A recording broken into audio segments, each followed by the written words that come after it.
Broadcasting from the studios of Business Radio X, it's time for the Good to Give podcast. This show is underwritten by the Community Foundation for Northeast Georgia, connecting people who care with causes that matter. Now, here is your host. Hello, and this is Maria Walden. I'm with the Community Foundation for Northeast Georgia, and I'm the Development Officer for the organization.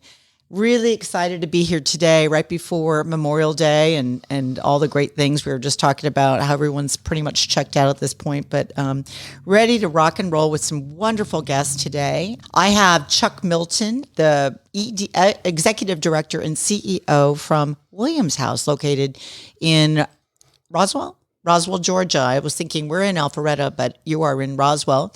And I have Chris Foley, who's a financial advisor extraordinaire with Edward Jones, and really excited to have Chris on board. We recently just met Chris, and he's going to talk about his philanthropic journey and how he helps his clients with that. And so looking forward to hearing a lot more about Williams House. So Chuck, tell us a little bit about Williams House. How long has Williams House been around? Williams House was founded in 2020, so we consider ourselves still in the startup mode or late startup phase, if you will. The mission statement for the organization is empowering fathers in recovery to achieve self-sufficiency and attain housing sustainability. In other words, men with children, reuniting men with children, and we believe that a man or anyone's never going to know joy until they become self-sufficient. Taking money from the government or your mother or whomever might make you happy for a little while, but you'll never know joy in your heart until you become self-sufficient. Wow. So we've been around for about 4 years. It'll be 4 years in August, which amazes me. But we've got a fantastic board. We have been supported by United Way. We have a partnership, of course, with Community Foundation of Northeast Georgia, and are just building relationships along the way. So it's like God just keeps putting the right people in place by the week, by the month, by the year. That's beautiful. So let me just go back on making sure I understand everything that Williams House does. It's housing for men, single men that have children. So you hear a lot about women with children, single moms, and we have some charities in this area that actually specialize in that. It's rare that I've heard about an offering of housing for men with children. How many are these? We were surprised to learn that there's only a couple in Atlanta that would focus with the men with children, where the woman or the mother is either incarcerated or deceased or still actively using drugs or alcohol or out on the street. And those programs are only 60-day or 90-day programs. And I don't know how anybody gets back on their feet in 60 days or 90 days. Our program is 12 months to 24 months. And we have 6 pillars that the man signs a contract that he will complete: housing, financial literacy, wealth building, family counseling, physical and mental wellness, sobriety maintenance, and then career heights. And career heights is crucial to the man's success in terms of getting a career or a trade. We want to get him as close to 65, 80, 6 figures within a 2 or 3 year range so that he can support his family. And we believe the antithesis of homelessness is home ownership. So we are building tiny homes so that the man can then turn around and buy and get a mortgage and have equity in a home as he works that journey of sobriety. I think this is incredible. I just don't always hear. I always hear about the single moms. I was a single mother for 20 years. So when I got out of rehab 15 years ago, I did not have the tools to succeed and found myself in a homeless situation for about a year. I was in a really bad place. I did not have a same-sex parent that taught me how to balance a checkbook or anything. So I struggled. And my first job, if you will, when I got out of rehab was at Mary Hall Freedom House, which is a facility for women and women with children. And I loved working there, but I thought, what do they do when they have men with children? And so that was planting the seed in my mind, and that was 15 years ago.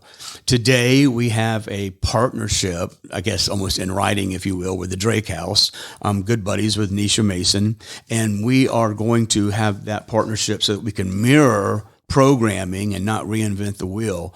We're going to have, and I just met with Renaissance Bank because we're in the building. We're going to have a fantastic financial literacy program, wealth building program that's supported by United Way, where we can have a matching savings program. So as a part of the financial literacy, where the man is saving money, say $3,000 or $4,000 throughout the course of the 6 months of the financial literacy program, then United Way will match that for a total of $6,000 to $12,000. Yeah. Now I'm going to jump over to Chris, because this is a perfect segue to talk about financial literacy and what you do. And it sounds like something that you could collaborate on something as far as financial literacy. So Chris, thank you again for being here. Thank you, Maria. Thanks for having me. Yeah, excited to hear all about your journey. Chuck was talking about financial literacy and wealth building programs.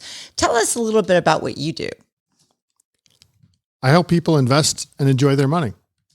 That's a good Simple thing. as that. Yeah. What good is money if you can't enjoy it? Mm-hmm. And along the way, particularly going through I earned my CFP designation last year, and going through that, there's a big piece of it is the tax benefits to charitable giving. And it's also personal to me. When my father was dying, he was a poor kid from Brooklyn, didn't have anything. His mother was wiped out in a depression, and he built some assets. And when he was dying, he wanted to give it away. And I helped him do that. And my mother, it's the same thing. She just turned 83, and we're going to designate some charities. It's something I'm very passionate about, because I think that's God's will for me, is to be able to give back and give to charities. Obviously, help people achieve their goals while they're living. At the same time, there's some very high net worth individuals that can give back today, and at the same time get tax benefits. Do you offer for those that want to invest or learn more about how to invest, do you offer programs, as Chuck was saying, that they offer wealth building programs? And it sounds like we could call it something else, but is that what you're talking more about? A donor advised fund. If you Right. have discretionary money that you may want to put into something like a charity, a Williams House or whatever in the community. But do you offer programs for anyone that would want to learn more about it? Say there was a single father that wanted to learn how to invest once they make the money and that sort of thing. Are there programs, or is it something that it sounds like you're on your own personal journey of generosity, but is this something that I was just thinking, gosh, there's some collaboration right here. I'm thinking the synergy of doing something like that. Is that something you guys do? In a way, on an individual basis, I could provide education to someone. Mm-hmm. We do also seminars, or webinars, more broad based, but everyone's welcome to join, where I could send it out to clients and prospective clients. And they're Edward Jones seminars that I would host. It's approved topics that we have. Potentially, I would be able to do an educational event, as long as it's approved by my company, at a 501c3, I was going to say business, 501c3 organization. That's something I could do. Yeah. It sounded like it's something, and I know that on a personal level, as you were describing about your family, how this has been your mission. I know when we first met a few months ago, you talked about this is how we met and started chatting about giving back. And giving back it means different things to different people. But what does it mean to you, and just as a family? How do you create this? You talked about your dad, and so tell me a little bit about your journey. Since we moved to Alpharetta, my wife and I'm Irish Catholic. My wife's Southern Baptist, so that makes us Methodist. And we go to Alpharetta Methodist, and my wife's become quite involved in the church, and she's been inspiration to me. She's a classical pianist and donates her time and her effort. But also, we've become more involved. You see the outreach that organization has. It's incredible. North Fulton Charities, they're very involved with. And I've been inspired by other people. It's not, I have this, how do I say it? Yeah, I think it's through others, the actions of others. I've seen the way in which they've been able to accumulate wealth and say, hey, I don't need all this. There's other people that do. And that's right. Could be Williams House, could be somebody else that's really on a great mission that needs funding. So I don't know if that answers your question, but I think that's, I was a bachelor for a long time and I didn't think much about it until my father was sick. And now being married with 2 kids, to see, especially charities for children, I'm very passionate about. It resonates with you. No, actually, you answered it even better than I expected, that we don't need as much as we think we do. And I like that you said that. And I think people, once they know how to invest it, and let's for a second just pause and what a donor advised fund, and say you did have money that you'd like to give back to the community. A donor advised fund, which we do at the Community Foundation and work with alongside financial advisors like you for those individuals. And if you could just share about the tax benefits in doing something like that. Absolutely. Donor advised fund is a way in which a client, individual, can donate cash, or what's even really great, or highly appreciated securities into this fund, which it's irrevocable transfer. Mm-hmm. Then after that, they can designate charities. So for example, they could designate it to Williams House, as long as it's a legitimate 501c3, and the fund directly transfers the assets to that charity. The beauty of it is there's so many people out there. Some clients perhaps maybe, we'll hear this a lot of people are downsizing, right, as they get older. They don't need this 5-6 bedroom house up in Milton, Alpharetta, what have you. Mm-hmm.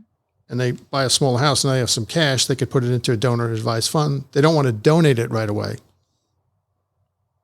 So they can invest it, and they can invest it really conservatively, or they could go further out into a very aggressive growth, mostly stocks, right? Or appreciated securities. I guess without naming companies, but you could pick one, right? Some people, maybe they put $10,000 in a stock years ago. Now it's worth $100,000, but $90,000 is taxable. Maybe this person doesn't need that today. And they go, hey, you know what? I want to give some to Williams House. I want to give some to XYG charity. I'm going to put it in donor advised funds. Not going to pay any capital gains tax. And they get that deduction up front. Yeah, that's pretty incredible. And yeah, and I think a lot of charities got hit the last few years because they increased under the Tax Cut and Jobs Act. They increased the standard deduction significantly. But if in a given year, if somebody anticipates a big taxable event or a big taxable year, donor advised fund's a great way to do it. You do it in one lump sum. And now I'm not a CPA. I don't want to get in the weeds with taxes, but I hope that answers your question. But it's something we have. Edward Jones, a lot of firms have it. Absolutely. And in fact, we come alongside you. The Community Foundation for Northeast Georgia, as all community foundations do, come alongside a financial advisor and share what's going on in the community, like a Williams House or the many different charities. The other thing that we do, and I think may be different than what Edward Jones would do, is land is something that we can liquidate. Jewelry, art, vehicles, anything of value, we help you liquidate, and that you can add to your donor advised fund to give back to charity, like Williams House. And in fact, we also work with agencies. We work with nonprofits. And Chuck and the Milton Williams House just became one of our new fund holders at the Community Foundation. So we call those an agency fund. And so what we do as a community foundation is help with the back office to an agency when they have reserve funds or those rainy day funds, help them grow those. And so as you said, Chris, whether it be very conservatively or you really want to maximize it, we come alongside and help you do that with the help of an Edward Jones or Chris or whomever. And by the way, Chuck and I went to high school together. We did not know this until we started really chatting. Is that funny? But I was a senior when he was a freshman, so we did not know one another. But I have to say, I just had to say that on air because go Raiders. Yeah, our paths have crossed. Wow. We were destined. I know. Isn't that funny? But Chuck, tell us a little bit about how you at the Williams House raise money. We're very fortunate that United Way has paid in part for an assessment study or a development assessment, if you will. We finished phase 1, which was putting together the strategic plan for Williams House, and that is in design literally right now. We are completing phase 2, which is the development assessment, and that will map out how we do fundraising, and they will counsel us on what to do, how to do it, if that makes any sense. And I'm looking forward to that because as a startup, we've relied on people who know us. We haven't done much fundraising, if you will, other than who we know. We had an anonymous donor last year who donated about $400,000, which enabled us to open up an agency fund. I know some nonprofits can't do that. Mm-hmm. That enabled us to hire me because Chuck was working 2 full-time jobs. And you're expensive. I'm easy, but I'm not cheap. That's right. I was working 2 full-time jobs for the last 3 years and was not paid anything for Williams House. I love it. Don't misunderstand me. But I had another job for green money. We just hired Chuck in November. And so now I'm not a founder. I'm an executive director, which means I don't get to be on the board. But that I didn't know that when I started this thing. I lost a lot of power. So now I report into the board. That's another story. It is. But what we've done now is we have a newsletter that we send out monthly. We have reoccurring payments through a credit card system on our webpage. We recently raised $10,000 to help a man get his 2-year-old out of DFACS, which is about an 8-month process. And we worked with Vision Warriors and built out a basement apartment and transformed that into a beautiful living space for the man and his 2-year-old. And so they've been reunited. So it's a beautiful story. We were able to raise $10,000 for what I think was a $25,000 project. And that was another anonymous donor. So a lot of it is just networking. I'm yet to be impressed with how this social media thing works, putting stuff on Twitter and LinkedIn. We need to figure that out and do a better job, frankly. We have a huge ask coming up with an Atlanta business person who is well known and very successful and owns a lot of stuff in Atlanta. Good. And that will be a huge win for us in terms of funding both a capital campaign and capacity building for 2024. We had a great meeting with Southern Company and Georgia Power recently, and they want to help with the capital campaign and even capacity spending for 2024 and 2025. And it's great that people want to help with the capital campaign in 25 or 26, but we have to pay the light bill today. Sure. So I'm really looking forward to the study that comes back or the assessment that comes back from Wellspring Resources. Very fortunate to be able to work with Wellspring. So it sounds like you've had a lot of great partners that come alongside you. But I want to go back on something. You said something about keeping the lights on. And I just want to make sure I understand this, and so everybody that's listening understands. You're raising money to be able to house single fathers that may or may not have addiction problems or addiction to whatever it is, but you're helping them get on their feet, and you're through many different ways, and financial literacy, you name some, and a lot of other different ways, which I think especially men associate themselves with what they do for a living. And I think that's a very important factor in how now, is there a mental health component to this? Yes, we have, one of our pillars is family counseling, and we have a therapist that meets with the man, if you will, on the first week of the month, and then the child or the children the second week of the month. This is the ideal model. And then on the third week of the month, they meet with them as a family. When we can get the children, whether they're grown, when they're grown, that can be a problem. But that is the goal, is to get them in the same room. Some of these men haven't seen their what are now teenage children in years, and we're trying to reunite them, and that takes time. Some of these people are in their late 40s, and their children are grown, and they haven't talked to them or seen them in a decade. Yeah. And we're trying to reunite them because all children still need a parent, a man in the family. Very true. In my opinion. So the children don't necessarily live with them. They're Not just yet, but we have reunited. Okay. And some of beautiful. them are. That's wonderful. Is there an application process? We are currently working on an intake process. Yes. And how many men, if you're listening and you have a need or know someone that may have a need, how would they go about this to find this type of? Contact information is on williamshouse.org. Okay. And they can contact us at our phone number, which is on the website. Yeah, that's really incredible. And I think, as I mentioned, I as a single mom, unfortunately, I shouldn't be putting this on the air in case he's listening, but Dad wasn't always around, and it's really important for a child to know his father, and I think that's I commend you for seeing that as such a big need in the community.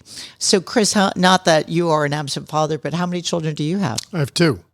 And are they, boys. do you teach, oh, that's beautiful. Are they do you and your wife teach them about giving back and philanthropy? Not yet.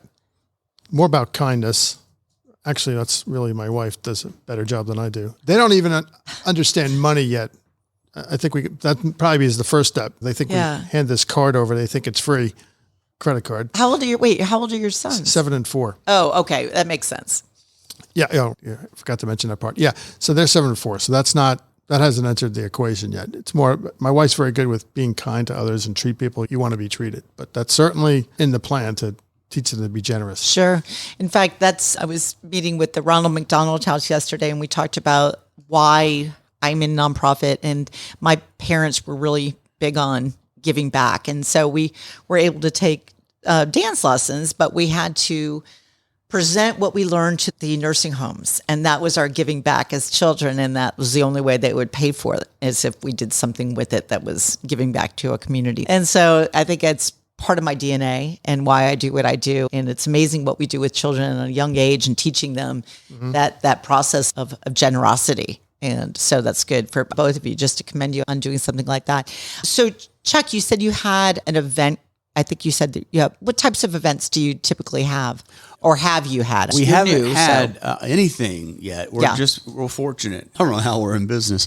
We are real excited about a celebrity golf tournament that we're going to have in probably 2025. We're actually in the process of interviewing celebrity golf tournament consultants. And who knew that you had to interview celebrity golf tournament consultants via a consultant? So we have a consultant who is introducing us to the celebrity golf tournament consultants, and I'm in the process of interviewing them now. Okay, wait. There's a consultant for a consultant? Yes. Who knew? Yes. This is very complicated because you have to manage agents and celebrities. And who knew? And we are real excited because I went to our board president, who is a former sports writer, did not know any of this necessarily when I first met him, and is somewhat famous. You've certainly met him, and I used to work for the AGC and New York Times in San Francisco and Los Angeles, so he knows a bunch of people, and was texting while we were talking one day, because I said, I don't want yet another boring golf tournament, right? Yeah. I want something fantastic. And so we're real excited about that coming up. We're partnering with Community Foundation of Northeast Georgia, and the first tournament will be in probably the spring or fall, I predict, of 2025. It takes a while to get on the agenda or to get a place, because it takes 18 months to get something on the books. And then after that, it can be an annual event. So prior to that, we're working with help me with this, Susan Komen Foundation? Susan G. Komen? Okay. Or G. Komen? Is it G. Komen? Working with one of the women from that foundation in Atlanta, who hosts a bowling tournament for the women, is going to help us do a bowling tournament for the men. And that will be something that we can start to get the word out for the golf tournament. And then another fundraiser that we have in the works is planning a poker tournament or a casino night, which is also going to be with Community Foundation of Northeast Georgia. We get around. It sounds like money is a big deal for all of us. We can't do, and Chris, you had said earlier, money is, sometimes we have a lot of it. And if you were selling something, or you had some stock, appreciated stock, it's a good time to sell that. But it sounds like you, for the Williams House, can't do a whole lot. So you have to create events. You've got to create opportunities. Chris, you, with your individuals and creating opportunities for donor advised funds and advising them on their philanthropic journey and introducing your individuals, your clients to different types of charities. What about grants? Do either of you work with any type of a grant scenario? No. The two main avenues, I think, are donor advised funds. Another great avenue are RMDs, required minimum distributions. So if you're 73 or older and you have an IRA, 401k, but IRAs are more common, you have to take a distribution. Some people don't need the money. They're high net worth and they don't want to have to pay, they're going to have to pay the income tax. They can donate that to 501c3. So they can say, hey, Chuck Williams' house, I don't need this RMD. You're 501c3. Okay. So they can donate that RMD directly and not pay the tax. So to answer your question, no, we don't do grants, but that's one avenue that people can really. That's a really good point. If anyone listening, or we know someone that has that RMD or IRA, as you mentioned, a great way for, in lieu of that celebrity golf tournament, sounds like a blast, but a lot of work. And there are other ways. Do you apply for grants, Chuck? Yes. We just started in the fall of 2023. So we have a professional grant writer consultant from Wellspring, and then we have an internal grant writer, 2 that are part-time. So that's a total of 2 full-time human beings, or 1.5. A lot of the grants that we're applying for are get-to-know-you grants, or it takes a year to get to know us, and then you don't get the grant or you're not getting the money until the second year once they know you. I did not know how complicated this process is. I think that the job title grant writer is the most misleading job title in America. It should be called grant writer relationship developer. Yeah. Because you are developing relationships with a lot of high-level people at Truist or Wells Fargo or with the government. And if you don't know the right people, you're not going to get the grant, in my opinion. And so we're trying to build relationships with those people, and we're doing a good job. The William of Williams House, he thinks he hates cold calling, but he does a fantastic job. If you give him a list of 19, 20 people to call, he'll get 18 meetings for us, and we'll go visit face to face. One of the smartest things that we did when we first started about 4 years ago, we went out and met with, or had coffee with, or Zoom teams with about 250 nonprofit executives, politicians, community leaders throughout North Fulton and Atlanta. And we just asked the question, we want to start a nonprofit. What do we do? Yeah. And we met with development directors, and they said, number one, you're crazy. Number two, it's going to be really hard. But we got a lot of good advice. And that's how we networked our way to some wonderful people like Denise Townsend at United Way, who took a liking to us. Randy Redner, James Drinker, just a lot. DePriest was one and he's referred some board members to us. So it's all about relationships. Yeah. And so we're doing a pretty good job. But to answer your question, we've also applied for some grants that I do think that we'll get, but we definitely need and are making a concerted effort to do. 2024 is the year of fundraising. And so we definitely need donations. It does take a village or a community to really make a charity, a 501c3, a nonprofit succeed. And that's what we do at the Community Foundation. We're the conveners. So we provide education to those nonprofits for their ultimate success and sustainability. And so that's what we take pride in as well. And so we're glad to come alongside you and help you. Does Edward Jones offer grant opportunities to nonprofits? I don't know. I hadn't thought about it either. Maybe my home office is based in St. Louis. We're a very large company. We're a Fortune 500 company, and they do a lot of philanthropic work. I know we're very involved in Alzheimer's awareness events, but I don't know. Interesting. They probably do if Alzheimer's is one of their. A lot of times they do. A lot of organizations also do matching grants, and that if the employee has a particular something that's speaking to their heart, they will come alongside them and match them. And that's another opportunity, I think, with those corporations thinking about who has those matching programs. And we're always, as a community foundation, always willing to jump in and help determine where you can start. That's why I was asking that question. I didn't know the answer. We do have a ton of public information on our website. For example, I just pulled this thing. Can you make charitable giving less taxing, quote unquote? And it talks about ways to give back. So we have a lot of public information. If you Google and if you put just Edward Jones in front of it, one thing I think that's great here is they reference Charity Navigator website, charitynavigator.org, because there's a lot of charities out there. You put the money in and it filters down, and maybe 2% of it actually goes to the cause. And that can be a red flag. And this is a great website. Right. And that's stuff we provide, and that this is all public information. That is really good. How would someone find that? Is there a website?